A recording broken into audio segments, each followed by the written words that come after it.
Hey guys, welcome back to Home Built, and this week we are in LA again at Performance Developments, and we're having a look at the engine.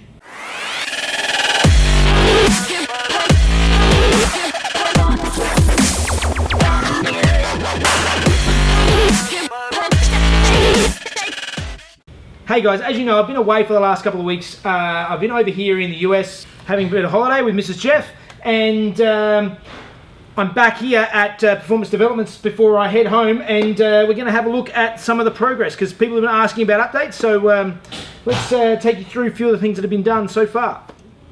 First thing we'll have a look at what's been going on is we'll have a look at the head. So we still have one head that needs to be repaired, and I'll see if I can show you here.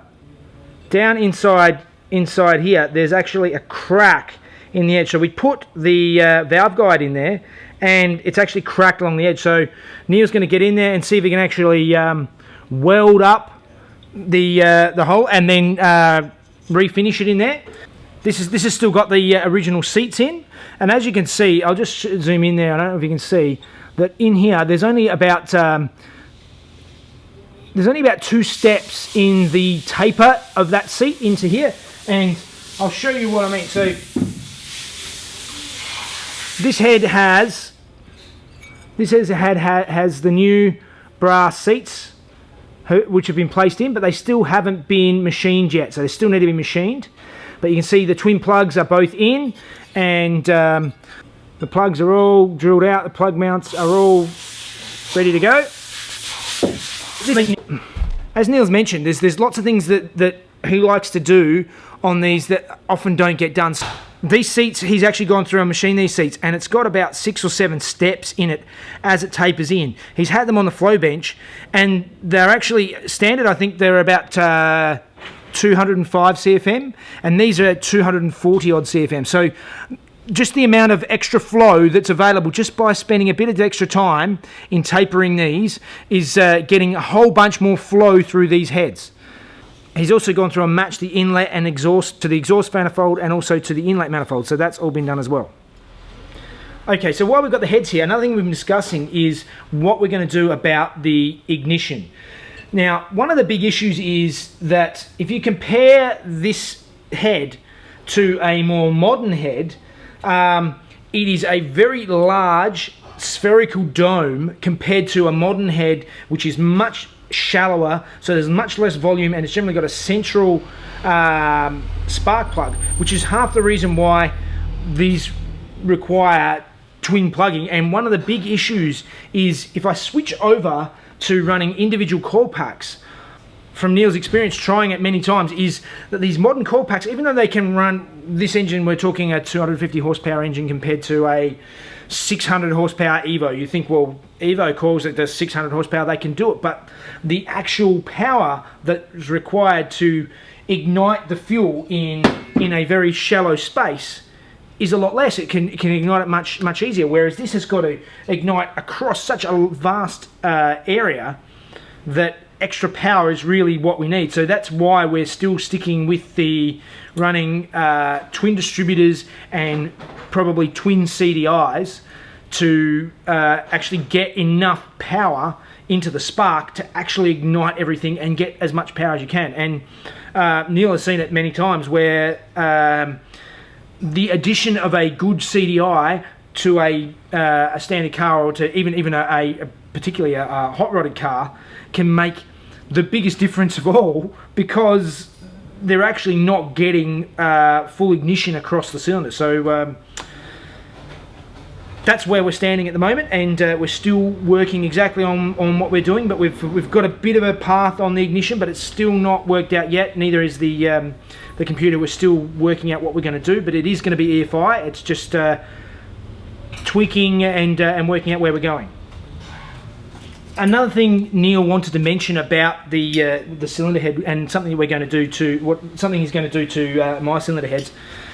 This particular cylinder's beaten up, but it has the grooves in it. Is he's actually going to go through and around this edge, there's a couple of grooves in here that they've machined into the heads, because typically on a 911 they don't run any head gasket, so the cylinder seals flat against here, and it ends up beating away this edge of the head, and it continually has issues. So what Neil does is he's got a 2-ring system. So this is a ring that will sit on the outside. This ring is not for this head, but there's a ring like this that sits in the groove on the outside, and then another flat ring that sits on the inside that works as a bit of basically as a head gasket. So this will crush in here and form a nice tight seal, and then the gasket basically sits next to it, so that if anything needs to be replaced when the engine needs to be rebuilt again, all you have to do is just replace this, basically this head gasket ring, and you're good. And also it will save it leaking, which 90% of 911s do eventually. As Neil was just mentioning, often they look really sort of dirty and oily and black where the cylinder head meets the cylinder, and that's because there's generally some leakage there. So moving on to the inlet side of things, what we're going to be using is going to use these TWM throttle bodies, which we have.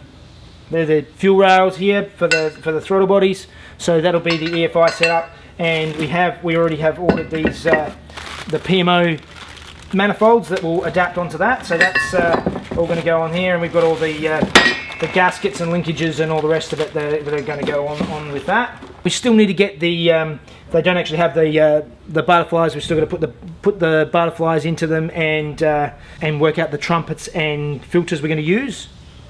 All right, last time I also mentioned about the rods getting modified. So you can see here that that Neil's already put the offset bushing in, and he still needs to come back and taper the top of these rods to take a bit of weight out of the top, and also they'll fit nicely into the new piston that we've got designed. So as far as the pistons are away at Marley at the moment being made, and hopefully I can insert here some pictures that of what the design Neil's got that he sent to me, and you can see here that the new short skirt style pistons that he's developing for us for this thing, and it'll be available to everyone.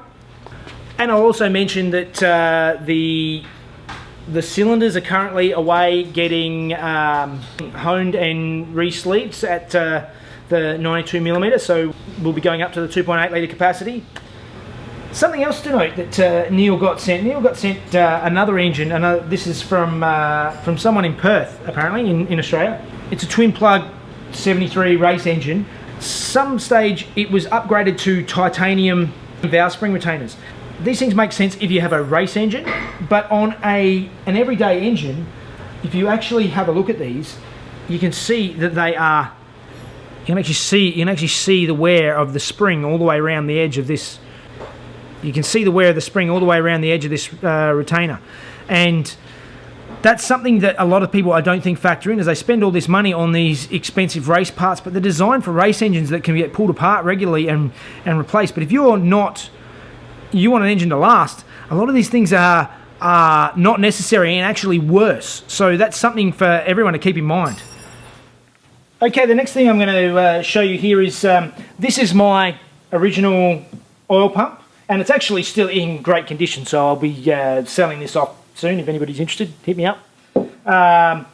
This is fine, but most people will upgrade to the turbo pump, which is this is what's going into my engine, is this turbo pump.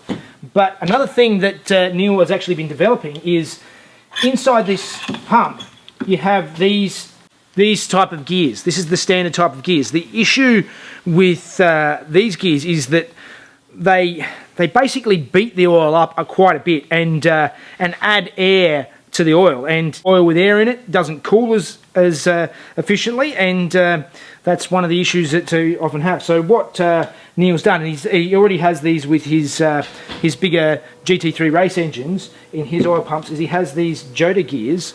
It'll be this style of gear that goes inside the pump and replaces it, and they're like a figure of 8, worked on the same centre, the same 911 centre, and these are the same throughout all of the 911s, and he'll make them at different lengths. You'll actually be able to get these Teflon coated Jota gears. They work much more efficiently, and they are much softer on the oil, so that it doesn't foam it up so much. So that is another really cool addition that we're going on here that will be available to everyone if anyone's interested. Okay, so that is where we're up to now with the engine. So I guess it must be time for Fun Facts with Mrs. Jeff.